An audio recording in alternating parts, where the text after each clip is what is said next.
In 1985, Soviet filmmakers were given commissions to make a series of films that celebrated the Soviet victory over the Nazi war machine. Klimov's Come and See was one of those films, and unlike the rest of those films that sunk into obscurity, Klimov's Come and See gives us a harrowing reminder of the effect of war on the human condition. Forget about that context of the sort of triumph victory. Think about the film in terms of it being a war film and its relation to you, the viewer. And that's what this film essentially does. It invites you, the spectator, to come and witness, to come and see these acts of war, these acts of dehumanization. And the director, Klimov, directs you through the journey with the main protagonist, Flor, I believe his name is. So as he, from a standpoint of childish innocence, goes through these sheer harrowing episodes, you too go with him. Flor is just a child. He wants to go and join the partisan movement, the resistance against the invading Nazis. But he thinks of it as a game. He leaves his family behind from his village. He leaves his village and he goes off to join the partisans in the forest. However, the partisans, the resistance movement, they see Flor as being far too young for war and leave him in the forest alone. In the forest he meets a young girl and they have, I don't know, just like a fairy tale encounter. It's all very abstract, their encounter. And eventually they go back to the village and everyone's been slaughtered.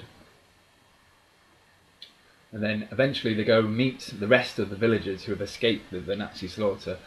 And then he goes off to find some food and then he gets to another village, and that's where the whole kind of epic moment of the film comes together, when we witness the Nazis burn down this whole village. It's a massacre, it's a genocide.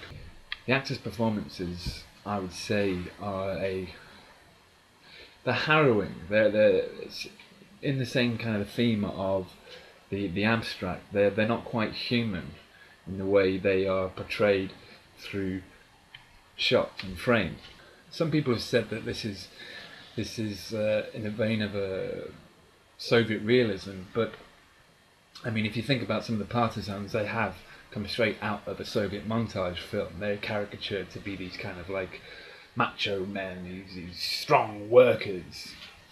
But if you think about the performances in the film, away from that, there is something very abstract about it. They are piercing. Their eyes kind of sort of rip through you as they deliver their words, their lines, and it's kind of sort of offsetting sometimes. You don't know how to quite take it. The style of the film breaks down the fourth wall. Characters are often addressing you, the spectator, and this gives a very direct, affronting feel as these kind of cold, dead eyes of war address you. Now, Come and See doesn't let up. You are constantly engulfed with this sense of nightmare and war surrounding you, through the sound, through the imagery, through the constant state of witness this, do not turn away. Because as a spectator you can't turn away, you are subjected to this throughout the film. Klimov shows you what he wants to see, but he does so in a masterful way that you cannot turn your head away. He rarely uses cutaways. He makes you witness. For example, the scene, the barn scene. If you've seen the film, you'll know what I'm on about. But I don't want to give it away because I want you to go and watch this film. I want you to experience this film. But the barn scene, for example, as you witness these horrific images, you are there watching. You know, there's no cutaway, there's no let up, there's no nothing. You just witness it. And to me that is extremely powerful, and it stays with you, you know. What's strange about this film, so if you think of war films, how they want to show war there is this kind of dreamlike element to the film. It's very abstract. It's like if you've ever had a dream and you're stuck in a night terror, it's that kind of dark fairy tale abstraction. Some of the sequences just don't fit right, you know. Now if we go back to some of the themes, if you think about it in like a coming of age story, Fleur, who you witness as a child to begin with, you actually see him physically age. This can be inferred as the damaging effects of war on the human soul, the dehumanizing of the human spirit. There is these moments where Fleur and the girl, I forget her name, are in the forest after the partisans have left them, and they're playing around. It's all very, I don't know, maybe like an undercurrent of flirtation, and then this kind of rite of passage, and you see this girl dancing away, and it's all very fairy tale. It's out of context from the rest of the film, and then boom, there's this constant reminder that war is, you know, all around you as a spectator, and around Fleur, and then the Nazi planes come across, and everyone gets bombed, and you know it rips them out of their innocence. You know, it takes this rite of passage away from them. If we think about it in terms of moving image, and less of, you know, the storytelling of narrative, there are a lot of standout points of imagery that are there to kind of act as metaphor. For example, there's the building of the effigy of Hitler made out of bones and clay. There are animals walking past all the time. Animals play a constant theme in this film.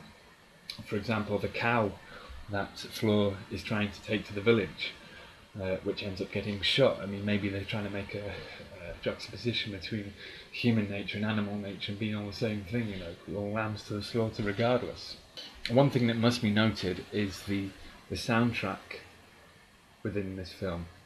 At one point in the narrative, Fleur loses his hearing due to the Nazi bombing raids. There's this constant humming throughout this, and it all adds to this kind of harrowing experience. It's there for you.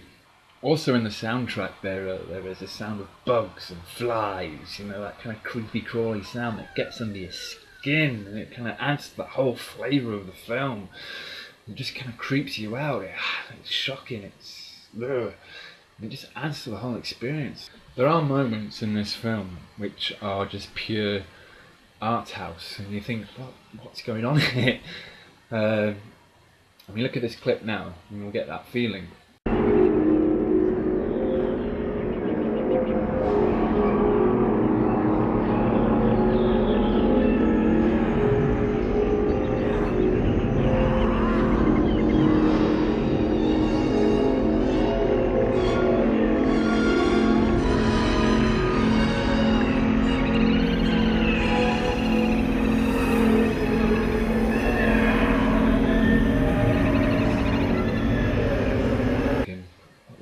They're going through this swamp for what seems like, you know, forever. You know, 5-10 minutes of the film is dedicated to these two characters just reading through the swamp, and again, it is that kind of sort of curiosity within the spectator just to kind of watch it and go, what's going on? And, you know, and they get out of the swamp and they go back in the swamp, and it's all a bit very art house, a bit kind of out there.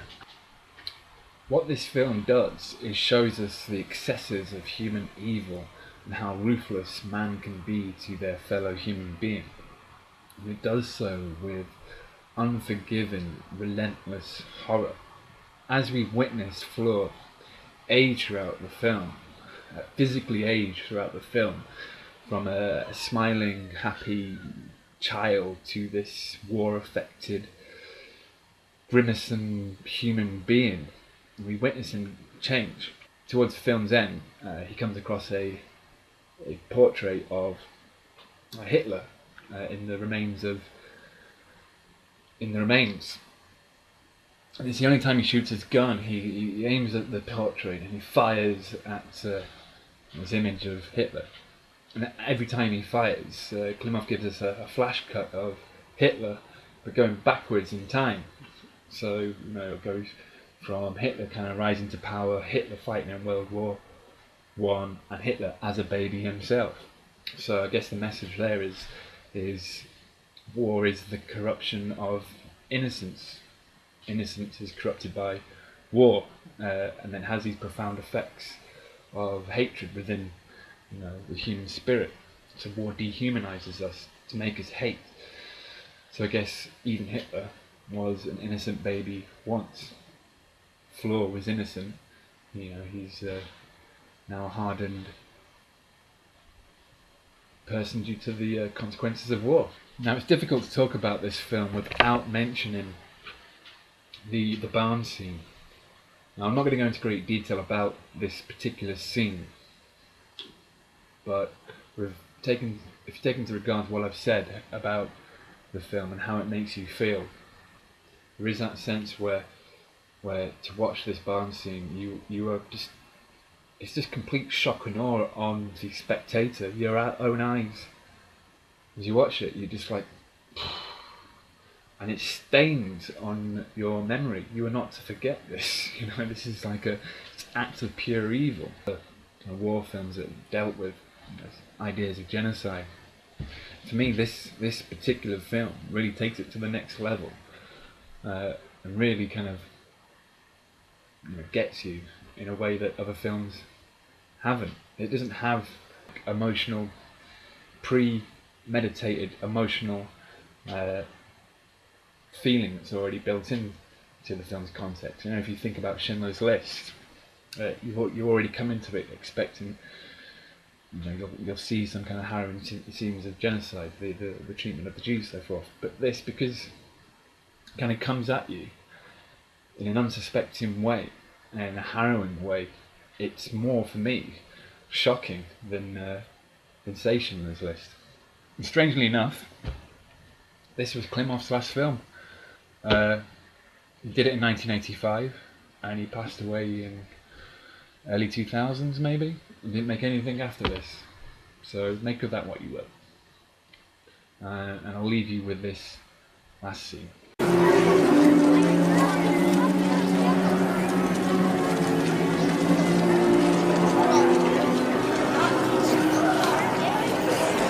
Ну, тепер уся фігура на лицо. Ну як? Обмажь його дерьмом. А де ж його взять при нашій бідності? Ну то ти витягни йому язик. І бородавку. Учи дедушку кашлять. Я їх уже штук 5 ставил. Ну як, хлопці, усё? Все, готовий. Ну ладно, ён у мяне па-гарландцы. Пошли. Гадина. Фу, гад.